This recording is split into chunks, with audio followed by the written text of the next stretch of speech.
আসসালামু আলাইকুম। সংবাদে আপনাদের সবাইকে স্বাগত জানাচ্ছি। আমি ফিরোজ তোহা। শুরুতেই সংবাদ শিরোনাম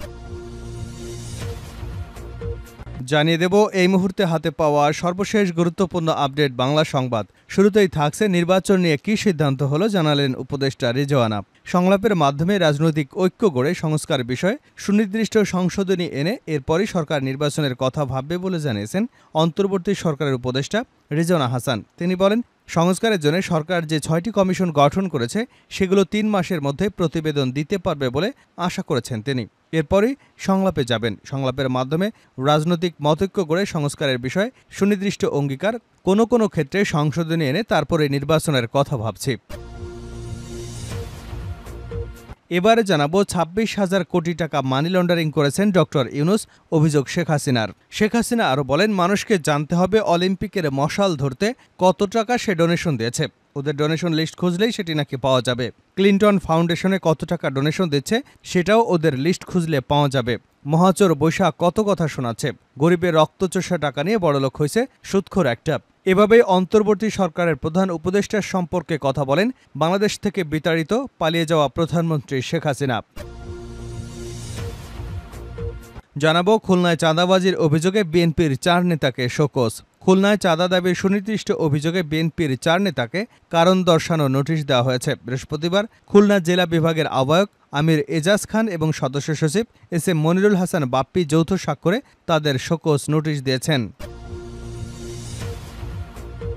এদিকে ফ্যাসিবাদদের দোসরদের পরিকল্পিতভাবে প্রশাসনে প্রতিস্থাপন করা হচ্ছে।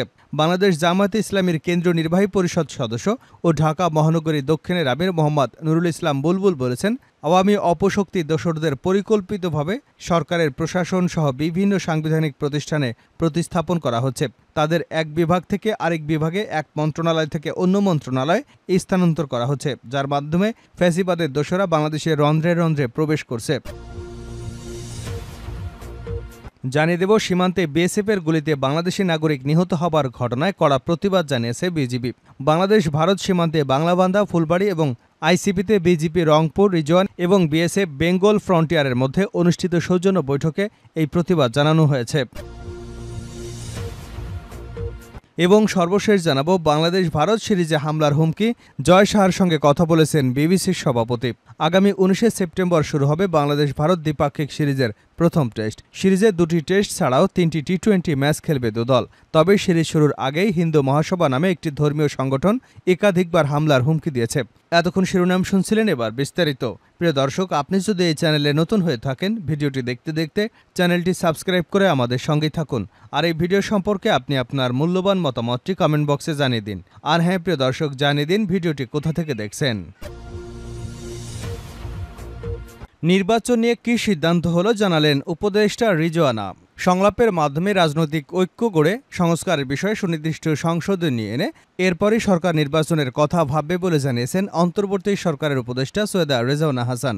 তিনি বলেন, সংস্কারের জন্য সরকার যে ৬টি কমিশন গঠন করেছেন সেগুলো ৩ মাসের মধ্যে প্রতিবেদন দিতে পারবে বলে আশা করছি। এক পর্যায়ে আমরা সংলাপে যাব। সংলাপের মাধ্যমে রাজনৈতিক মতৈক্য গড়ে সংস্কারের বিষয়ে সুনির্দিষ্ট অঙ্গীকার, আমরা নির্বাচনের কথা ভাবছি। কোনো কোনো ক্ষেত্রে সংশোধনী এনে তারপরে আমরা নির্বাচনের কথা ভাবছি। রাজনৈতিক দলগুলো এরই মধ্যে স্পষ্ট করেছে আগে সংস্কার এবং পরে তারা নির্বাচনে যেতে চান। বৃহস্পতিবার উপদেষ্টা পরিষদ বৈঠকে রাজধানী ফরেন সার্ভিস একাডেমিতে সাংবাদিকদের ব্রিফিংয়ে একথা বলেন রিজওয়ানা হাসান। ২৬,০০০ কোটি টাকা মানি লন্ডারিং করেছেন ডক্টর ইউনূস, অভিযোগ শেখ হাসিনার। গত ৫ই অগাস্ট ছাত্র জনতার আন্দোলনের মুখে পদত্যাগ করে দেশ ছেড়ে ভারতে পালিয়ে যান সাবেক প্রধানমন্ত্রী শেখ হাসিনা। এরপর থেকে শেখ হাসিনার সঙ্গে অনেকেরই কথোপকথনের অডিও ফাঁস হচ্ছে।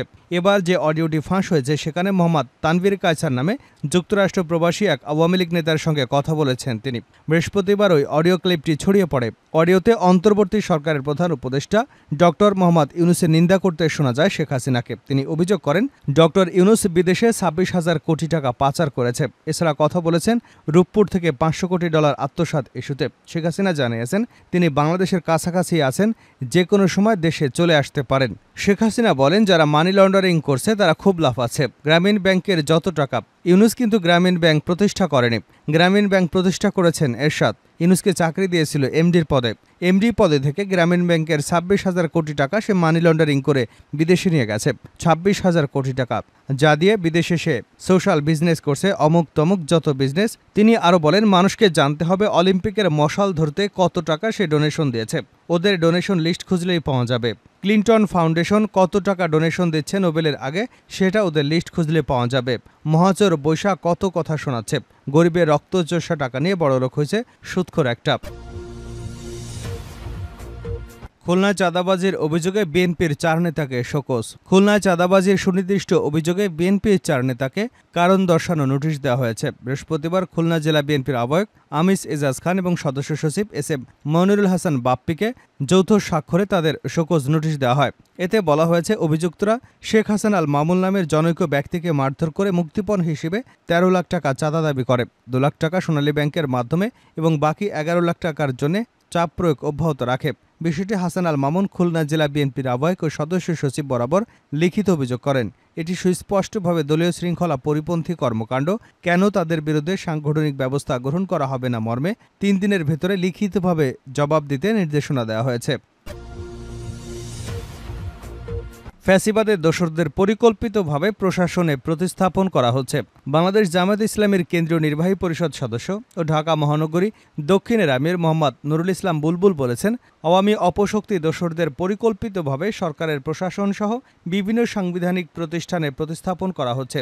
তাদের এক বিভাগ থেকে আরেক বিভাগে, এক মন্ত্রণালয় থেকে অন্য মন্ত্রণালয়ে স্থানান্তর করা হচ্ছে, যার মাধ্যমে ফ্যাসিবাদের দোসররা বাংলাদেশের রন্ধ্রে রন্ধ্রে প্রবেশ করেছে। বৃহস্পতিবার বিকেলে রাজধানীর হাতিরপুলের চায়না কিচেন চাইনিজ রেস্টুরেন্টে বাংলাদেশ জামায়াতে ইসলামী ঢাকা মহানগরীর দক্ষিণ নিউ মার্কেট থানা উদ্যোগে আয়োজিত কর্মী সম্মেলন 2024-এ বৈষম্য বিরোধী ছাত্র জনতার আন্দোলনে শহীদ পরিবারের সদস্যদের আর্থিক অনুদান প্রদান অনুষ্ঠানে প্রধান অতিথির বক্তব্যে এসব কথা বলেন তিনি। নুরুল ইসলাম বুলবুল বলেন, ছাত্র জনতার অভ্যুত্থানের যে অর্জন, সেই অর্জনকে নস্যাৎ করে দেবার অপচেষ্টা চালানো হচ্ছে।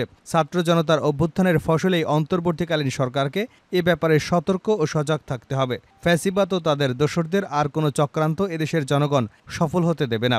ঢাকা মহানগরীর দক্ষিণের মজলিসের শুরা সদস্য ও নিউ মার্কেট থানা আমির মাওলানা মহিবুল হক ফরিদের সভাপতিত্বে এবং থানা সেক্রেটারি মোহাম্মদ গোলাম পরোয়ারের সঞ্চালনায় উক্ত কর্মী সম্মেলনে বিশেষ অতিথির বক্তব্য রাখেন মহানগরী কর্মী পরিষদ সদস্য ধানমন্ডি নিউ মার্কেট জোন পরিচালক প্রকৌশলী শেখ আলামিন। নুরুল ইসলাম বুলবুল বলেন, হাজারো শহীদদের রক্তের বিনিময়ে এদেশের মানুষ নতুন বাংলাদেশ পেয়েছে।